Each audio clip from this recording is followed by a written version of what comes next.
take a step back, not be expected to change a franchise or a team overnight.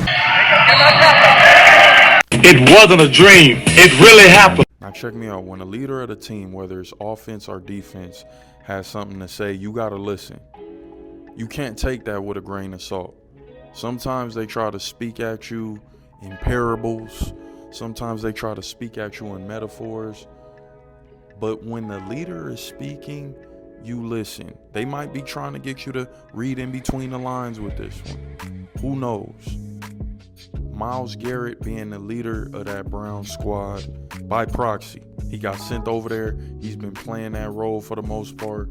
Give credit where credit is due. He's the pseudo leader over there.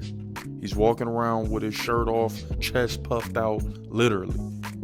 And I'm not hating. I know some of y'all wish y'all had that Myles Garrett body. Pause, right? Some of y'all wish y'all could walk around like that with shirt all off and just punking people, just chest out. No, put your shirt on. I don't need you out here walking around like Myles Garrett, but that's neither here nor there. He said something that was very telling to me, and I'm paraphrasing, but you see the clip. But can that help a younger player sometimes to kind of step back and, kind of reset and, kind of see? I think in most cases for quarterbacks that's imperative, to allow them to get some perspective. Take a step back, not be expected to change a franchise or a team overnight. Allow yourself to be guided by some of the people who came before you who have seen the game, who have game experience, and you can really learn from. And then once you're ready to take that role, let it happen gradually instead of suddenly, and be thrust into a position where it's make or break. You guys are trying to change this franchise. You're only 3 weeks in. What do you see? What's your feeling on how things are going? I like how the standard has continued to increase, every single day. Guys are really showing an attention to detail and a discipline that I don't feel was there all the time last year. And it's a heightened awareness, heightened urgency right now, and don't want to continue to see that through the rest of the year. You coming in here thinking you running the franchise, you're brand new to the squad. You just got here. Why are we expecting one guy to come in here and turn the whole franchise around? Is that a shot? Is he taking a shot at Shedeur? Or is he simply saying, hey, we don't need to be putting all of this pressure on Shedeur. Let this man grow. Let him develop. Let him come up after Flacco. Let Flacco do what he do as a pro. Let Flacco do what he do as a leader. And lead this youngster to the promised land. Is that what Myles Garrett is getting at? Or is that a shot? Like, don't think you about to come in here and really change shit. I wasn't able to come in here and change shit. The last MFer wasn't able to come in here and change shit. And even the mob who came in before that, not able to change shit around here. So if you coming in here, why do you have high hopes? You're not going to be able to change anything. You're not going to be able to change anything. This is the Cleveland Browns at the end of the day. I'm doing what I can. I'm attempting to change the culture here. But Lord knows you're not about to come from Colorado, who's also a losing program, might I add, and just expect to turn things around 180 night and day. We looking up, we looking good. There's only a select few players who have been able to do what Myles Garrett is speaking on. The LeBron James, the Shaquille O'Neals. I'm talking instantly when they got there, they made their team better. Even Carmelo Anthony. We got to throw Melo in there. Y'all see I'm rocking a Denver blue. We got to throw Melo up in there too. Guys who came and instantly made a difference. And a lot of the times it doesn't last. So do we have Myles Garrett here hating on Shedeur Sanders? Or is this Myles Garrett being a good teammate and letting the media know, hey, don't expect this dude to come in and change things. You guys are already setting him up for failure. Because if he doesn't change things, you're going to say he never was that good of a quarterback. He never deserved to be ranked that high amongst those quarterbacks. Myles Garrett could be throwing Shedeur a lifeline right now.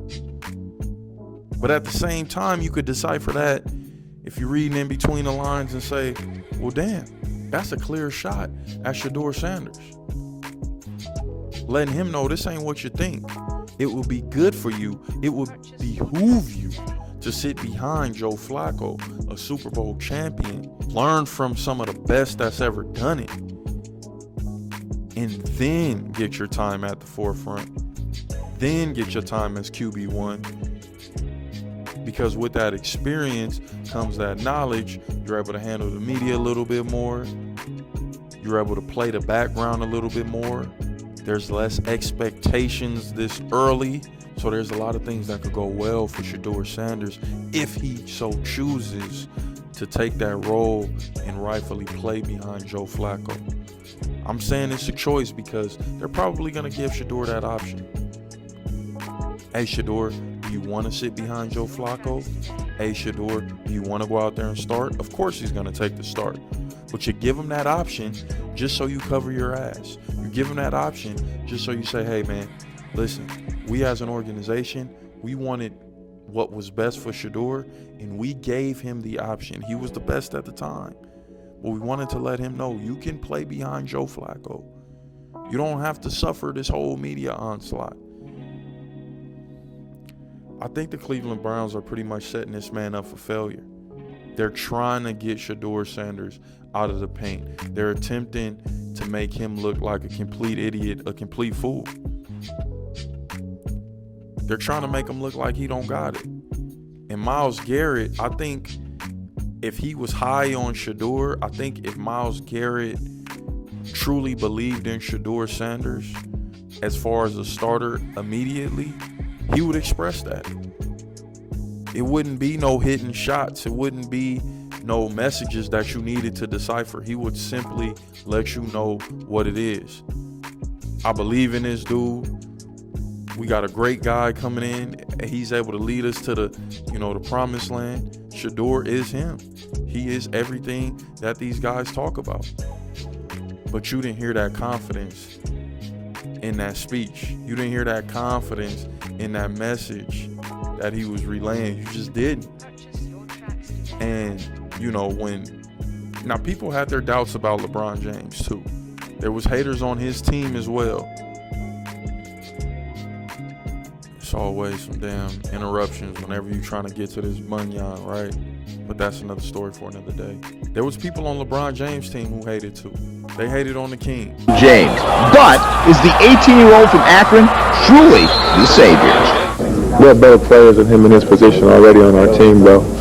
His potential is probably, the sky's the limit for him, though.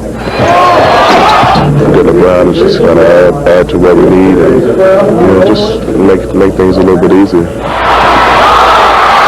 And he will come in and make an immediate impact like a Caron Butler, did for the Miami Heat. I don't think you can really just bring a high school player in and really just think your team gonna really turn around like that.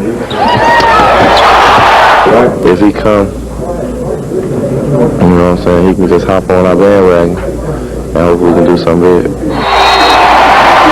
A lot of people had similar stances to a Myles Garrett. Darius Miles, he didn't shoot down LeBron. He was pretty much saying, our franchise been down for so long. How you expect a high school kid to come and turn this whole thing around? I mean, he gonna be like one of the guys. He gonna be just like us. But what he failed to realize was there's generational talents. Coach KD, are you saying that Shedeur is a generational talent? I'm saying his daddy was damn sure a generational talent. It's in this man's blood. This ain't Bronny James we talking about, and no disrespect to Bronny. I think he's going to etch together a beautiful NBA career when it's all said and done. Decent, at least on the level of Curry's little brother, right? Somewhere along them lines. Nobody going to be his daddy. That's hard to replicate. Nobody's going to be another Deion Sanders. That's hard to replicate. But when you have that mentality, when you have that blood in you, when you exhibit that on the national stage, showing that you can handle that spotlight, we may very well be looking at a generational talent. we may very well be looking at someone who comes along once in 20, 50 years. We may not never see a guy like this again with this type of height. They're banking on Arch Manning to be that. But why not Shedeur Sanders? Why not Shedeur? This is very interesting, looming right ahead of this first preseason game. Myles Garrett speaks out about this right now. The timing is questionable, but needed. Because in a sense, he giving you the real. In a sense, he telling you the real, like, hey, I wish guys could just develop and not expect to be thrown out there and turn the whole franchise around. Nobody was able to do that. Now, of course, I'm paraphrasing, but he's letting you know what it is. He said Shedeur did a good job of competing. Myles didn't say he won that job outright. That never came out his mouth. He never showed full-fledged confidence in Shedeur Sanders, like, yeah, he's the one. He's that guy. Well, he's out there competing every day. He's out there getting better. You know, over there in Tennessee, they talking like Cam Ward is a straight lock. Cam Ward is their guy. He's the franchise. They're giving him the keys. That's what everybody's talking about. Out there in Jacksonville, they're letting it be known. We love how Travis competes. Travis is going to be big for us. Travis is going to be great for us. They're giving him essentially the keys to that franchise. Two-way player. It's not as clear-cut with Shedeur Sanders. Let's call it what it is. We're going to see what this preseason game is looking like. We're going to see what this preseason game is talking about. So y'all let me know how y'all feel about this. I apologize about the quality. We're going to get back in the lab. Hey, it is what it is, man. It's the failed athlete. That don't mean you got to fail in life.